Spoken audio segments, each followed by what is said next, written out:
금방이라도 폭풍 영입을 할 것만 같던 토트넘은 한번 급제동이 걸린 이후부터 길을 잃고 방황하고 있습니다.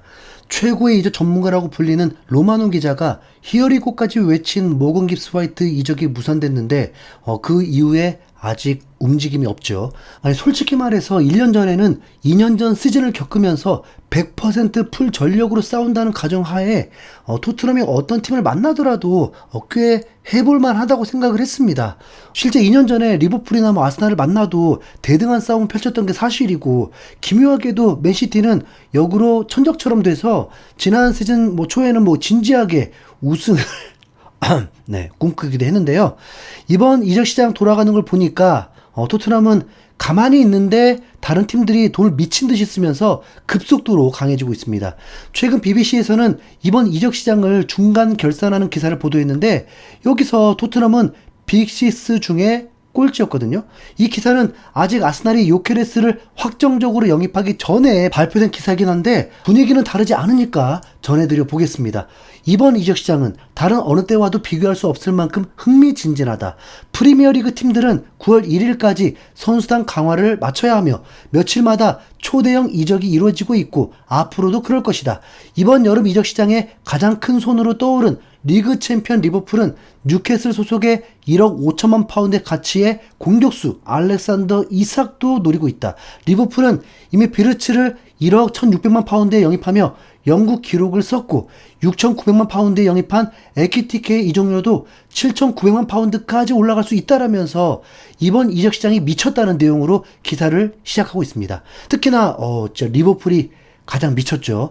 유스 시절부터 애지중지 키워왔던 아놀드를 자유계약으로 레알에 뺏긴 이후에 갑자기 각성했다는 평가가 나오고 있습니다. BBC에서 정리한 표를 보면 리버풀 혼자 2억 6,900만 파운드를 썼고, 2위가 첼시, 3위가 아스날, 4위 맨유, 5위 맨시티, 그리고 6위가 토트넘입니다. 현재는 아스날이 요케레스 영입을 완료해서 아스날의 지출이 1억 9,400만 파운드, 한화로 3,600억 원을 넘게 썼는데 순위는 변동이 없습니다.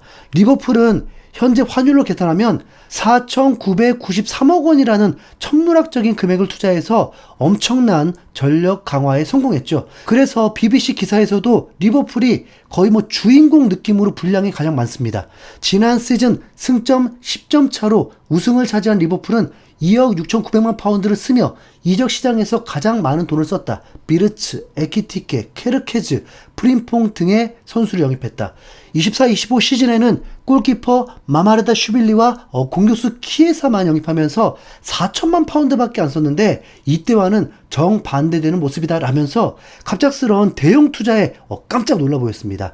추측해보자면 리버풀도 클럽이 은퇴하고 지난 시즌은 슬롯 감독이 믿을만한 감독인지 한번 테스트 해봤던 것 같기도 합니다. 네. 그런데 어쨌든 프리미어리그를 우승을 시켰고 그 와중에 아놀드를 공짜로 레알에 내주면서 겸사겸사 전폭적인 지원을 해준 거죠. 실제 리버풀은 피파 월드컵도 안 나가고 체력을 더 중시하는 모습이었습니다.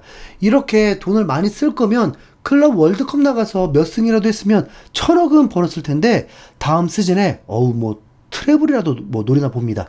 리버풀에 이은 2위가 첼시인데 언제 이렇게 많은 돈을 썼는지 모르겠네요. 2억 1,200만 파운드를 쓴 첼시에 대해서 BBC는 지난 시즌 프리미어리그 4위를 한 첼시는 이번 여름에 두 번째로 돈을 많이 쓴 구단이다. 가장 비싼 영입은 6천만 파운드의 주앙 페드로를 브라이튼에서 데려온 것이다. 여기에 도르트문트의 왼쪽 윙어인 기튼스를 5,600만 파운드에 영입했고, 입스타운의 스트라이커 델랍을 3천만 파운드에 영입했다라면서 첼시의 상황을 정리해줬는데요. BBC가 언급한 선수들 말고도 첼시는 골키퍼 1명, 센터백 1명, 레프트백 1명, 미드필더 2명, 공격수 1명까지 해서 총 9명의 선수를 영입한 상황입니다. 이 중에는 아직 어린 유망주도 있는데 어쨌든 야금야금 영입을 많이도 했습니다. 그리고 3위가 바로 아스날인데 요케레스 영입을 엄청나게 오래 끌긴 했지만 어쨌든 영입에 성공하긴 했습니다. BBC의 기사는 완전 영입 전이긴 한데 세 시즌 연속으로 리그 준우승을 한 아스날은 3위다. 이미 1억 3,700만 파운드를 쓴 아스날은 요케레스까지 영입하면 거의 2억 파운드를 찍을 것이다. 또 다른 주요 영입으로는 레알 소시에다드의 스페인산 미드필더 수비 맨디를 6천만 파운드에 데려왔고 첼시의 윙어 마두에케를 5천만 파운드에 가깝게 영입했다라면서 아스날 주 영입까지 살펴봤습니다. BBC가 언급하지 않은 아스날 영입 선수들은 미드필더 네르고르, 수비수 모스케라로 아스날도 1군 선수만 5명을 영입했죠. 여기까지만 해도 숨이 턱턱 막히는데 가뜩이나 토트넘이 껄끄러워했던 첼시는 물론 리버풀과 아스날까지 진짜 붙으면 답이 없어 보입니다. 최소 2억 파운드씩 막 질러버리니까 쿠드스를 영입하고 좋아했던 토트넘 팬들이 살짝 초라해질 지경입니다. 이어서 이적료 지출 4위는 맨유인데 참 맨유가 가장 기묘한 팀입니다. 분명 유로파리그 결승에서 꼬꾸라지면서 더 이상 미래는 없다고 봤는데 꽤나 좋은 선수들이 맨유를 고집하면서 영입은 또 나름 잘했습니다. 맨유는 15위를 기록하며 프리미어리그 출범 이후 최악의 시즌을 보냈다. 지난 시즌 탑4가 아닌 팀들 중에 맨시티보다 돈을 많이 쓴 유일한 팀이 맨유다. 하지만 그들이 쓴 돈의 대부분인 1억 3,350만 파운드는 공격수 2명에 몰려있다. 브렌트포드의 은베모와 울버햄튼의 쿠냐가 그 주인공이다라면서 비싼 공격수 2명을 샀다고 했죠. 사실 맨유의 문제가 공격수만은 아닌데 은베모 같은 선수는 토트넘도 노렸다 보니까 씁쓸한 생각도 좀 듭니다.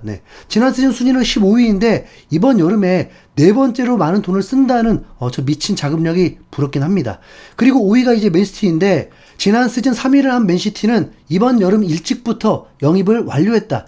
1억 2,700만 파운드를 들여서 AC 밀란의 라인더르스, 리옹의 공격수 쉐르키, 울버햄튼의 레프트백 아인튼 누리를 영입했다라면서 그래도 꽤 알짜 영입을 했다고 했죠. 이 기사가 언급한 선수들은 모두 6월 초반에 다 영입을 완료하고 클럽 월드컵도 같이 나갔습니다. 하지만 다들 아시다시피 그 결과는 알힐랄에게 패배하면서 16강 광탈이어서 좀 애매한 느낌도 들긴 합니다.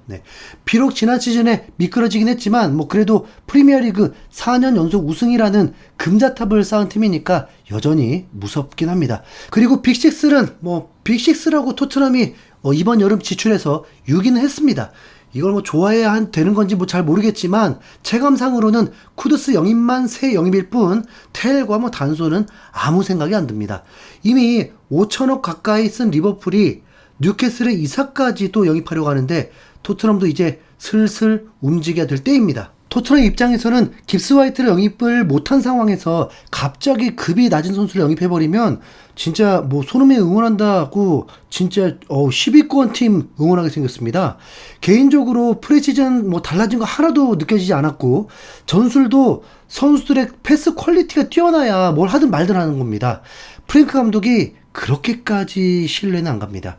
인터뷰처럼 우승권에 도전하려면 최소한 아스날에 영입하려고 하는 에제를 크리스탈 팰리스에게 돈 퍼부어서라도 영입해야 합니다. 내 돈 아니니까 그렇게 말하는 거다라고 생각해도 좋습니다. 팰리스는 플랜이 꼬였습니다. 유로파리그를 나갈 줄 알고 잔류시키려 했겠지만 유로파리그 진출권은 노팅엄이 차지하면서 노팅엄도 이제 그럴만해요. 유로파리그 찬스를 잡았는데 핵심을 떠나보낸다는 게 말이 안 됐겠죠. 깁스 화이트도 유로파리그 출전하니까 마음 돌리기도 쉬웠을 것입니다.